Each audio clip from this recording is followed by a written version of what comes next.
Good morning, Rabotai. Welcome to Breakfast in the Class. Breakfast in the Class today is dedicated in loving memory of Eliza Ajami, Alea Shalom Lilishmat Eliza Sarah Bat Farha, sponsored by her son Isaac Ajami. As well, the Breakfast in the Class is dedicated in loving memory of Mrs. Lily Safra Lilishmat Leah Bat Chana, and sponsored by Soli Asa, dedicated in honor of Haron Shohet. Hazaku Baruch. The week of Cold Brew and the Breakfast in the Class, also sponsored by David E. Ash. And a new website where you, the viewer and listener, can support chazak.org by purchasing a t-shirt or hoodie honoring your capacity to do good today and every day at capacityforgood.com. Hazaku Baruch. Well done. My friends, sometimes a person is engaged in a process, engaged in a mitzvah, and does not realize really the intention and the aim of that mitzvah. They don't realize exactly what's being done. I'll give you an example of this concept. It's famous story, joke, who knows, where it happened, who it happened. I've heard it said with many different people. But the idea really, the point is really the element of this story / joke. Guy goes to someone's house. Big rabbi comes to the guy's house. It's Friday night. The guy walks in. He looks down and he sees that the chalot are not covered. So he starts screaming at his wife. He's embarrassed in front of the rabbi that the chalot don't have a covering on them. So he's screaming and yelling, what kind of thing is this? Don't you know better? The chalot have to be covered. Anyway, the wife goes out to go get the challah cover. The guy turns to the rabbi. He's like, I can't believe this. Look what I have to deal with. The rabbi says, Rohi, you know why we cover the chalot? We cover the chalot because the halakha tells us that the first bracha a person's supposed to make is really the bracha of hamotzi. We're making now the bracha of borei pri hagefen first because of the kiddush. So because the bread is going to be embarrassed that it was skipped over, so we cover the bread and the bracha in order that it doesn't get embarrassed. But much more than the embarrassment of 2 loaves of bread is the embarrassment you just heaped on your wife to scream at her in front of a stranger. So you're a little bit skewed in your understanding of the halakha. Okay? The whole point of that halakha is because not to embarrass. And look at how you embarrass your wife now. So this is a very famous story. My friends, these ideas that a person can be engaged in a mitzvah, can be engaged in a practice, and be fulfilling in the way that they fulfill that practice, the exact opposite of what they're trying to do, is not something that should be lost on us. Because we work very hard to fulfill the mitzvot, to do the tefillot, to do everything that we have to do, correct? And sometimes, in the way that we'll do the mitzvah, we're actually broadcasting the opposite point of what we're trying to broadcast. So let's take a look for 1 second. Chanuka is a beautiful time. Everyone's getting together, one night after the next, family parties, magnificent. What is this family parties on Chanuka? What are these Hanukkah parties? Where did they come from? In fact, what is the point of the entire holiday? The basis, the baseline of what Chanuka is 2 elements. One hidden within the other. In the tefillah, we end off, we say, V'kav'u shmonat yemei Chanukah. They set 8 days of Chanukah. What for? Lehodot u'le'alel. To give thanks and to give praise. That's the point of Chanukah. So one more time. It does not say, V'kav'u shmonat yemei Chanukah. And they instituted 8 days of Chanukah. Lilvosh svederim, that a person should wear Hanukkah sweaters. It doesn't say that we instituted the holiday of Hanukkah, latet matanot. Matanot, when do we have a halakha of giving presents? On Purim. Matanot le'evyonim. Okay? Not 8 days of presents to your children. Where did presents come from on Hanukkah? When did that come from? That was something we took from Xmas. Jewish kids growing up, right? They wanted to have Xmas presents. The parents wouldn't let them. So instead, what did they have? They had Hanukkah presents. Hanukkah presents is not a thing. To give some money to commemorate the fact that when they were doing the dreidel, trying to distract the Greeks from the fact that they were hiding and studying Torah. So to do that, maybe one can understand that there's some level of a commemoration. Okay. Now, I'm not railing against Chanukkah presents. You want to give presents? Give presents. I gave presents. I got presents when I was a kid.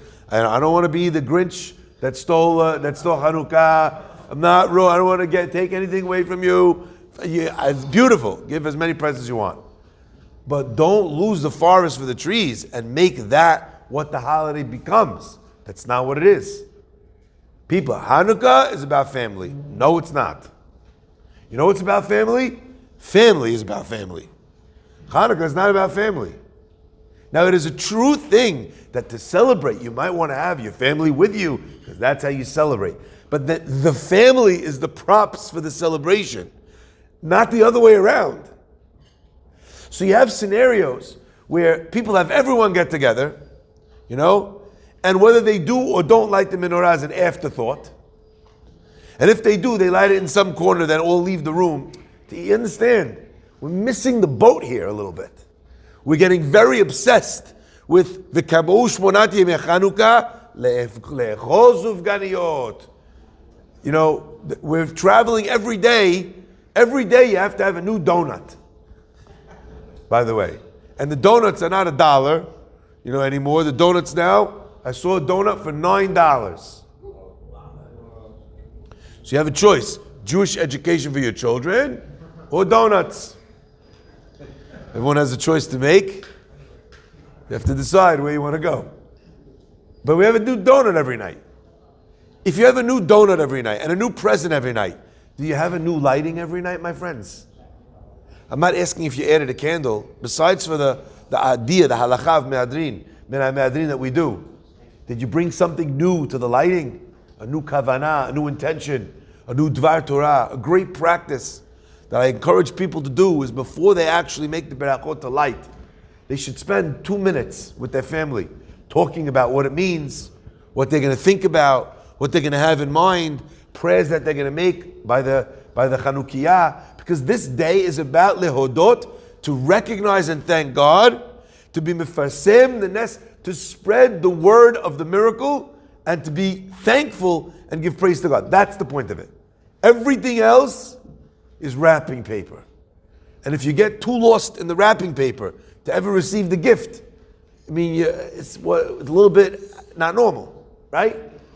So, my friends, I want to try and plug into what it feels like, lehodot ulehalel, to say thank you, to recognize.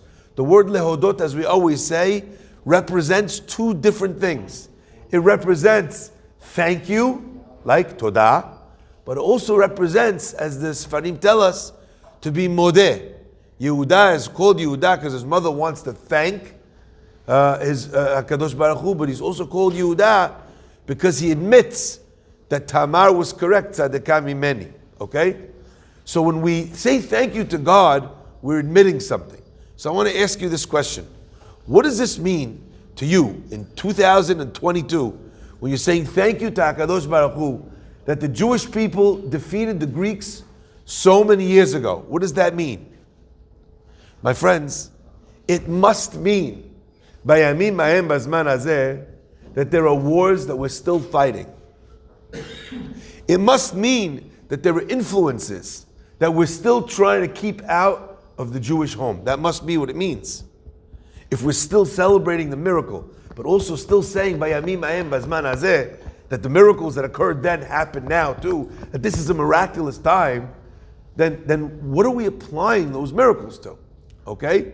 So I think that this idea is something that everyone can take on, can think about, can focus on in deciding how to be able to run a Jewish home, how to be able to bring up their kids, how to be able to decide how to live their lives. That influence, which is there, so to speak.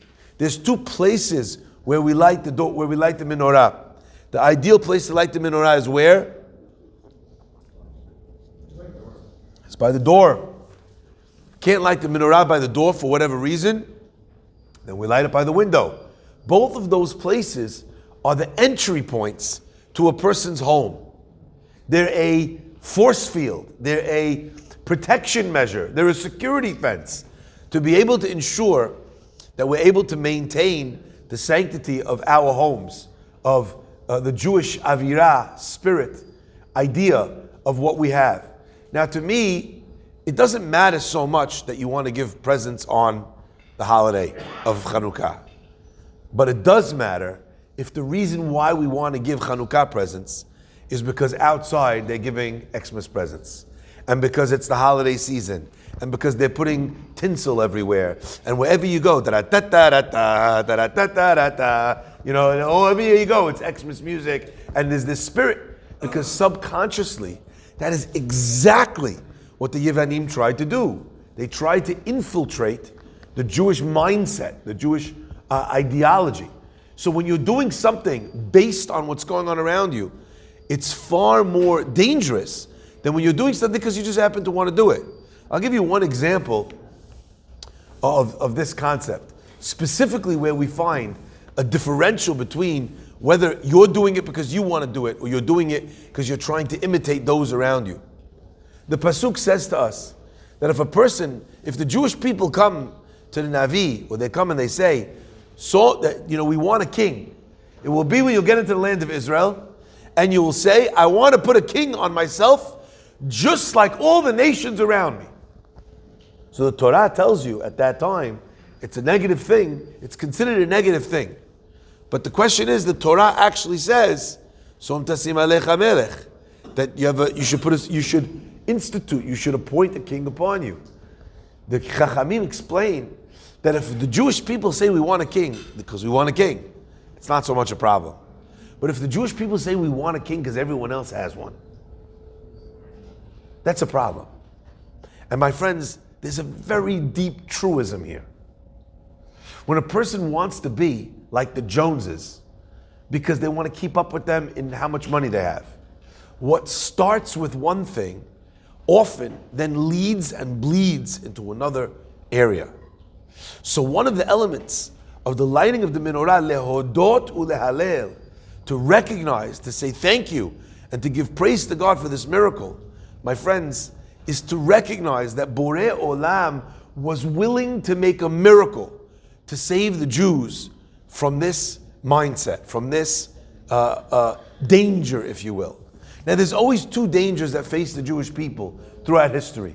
One danger is Miyad Esav, from Esav that's coming to wipe the Jewish people out. And that's Iran, as an example, would love to nuke the state of Israel, blow it out of the water. Chalas, kill every last Jew in Israel. That's what their goal was. Hitler, Yamach Shemo, wanted to kill every living Jew on the planet. His war against us was primarily a physical war. That's what he was trying to do. But there's another war that the Jewish people fight. And that war is Miyad Achi, from my brother.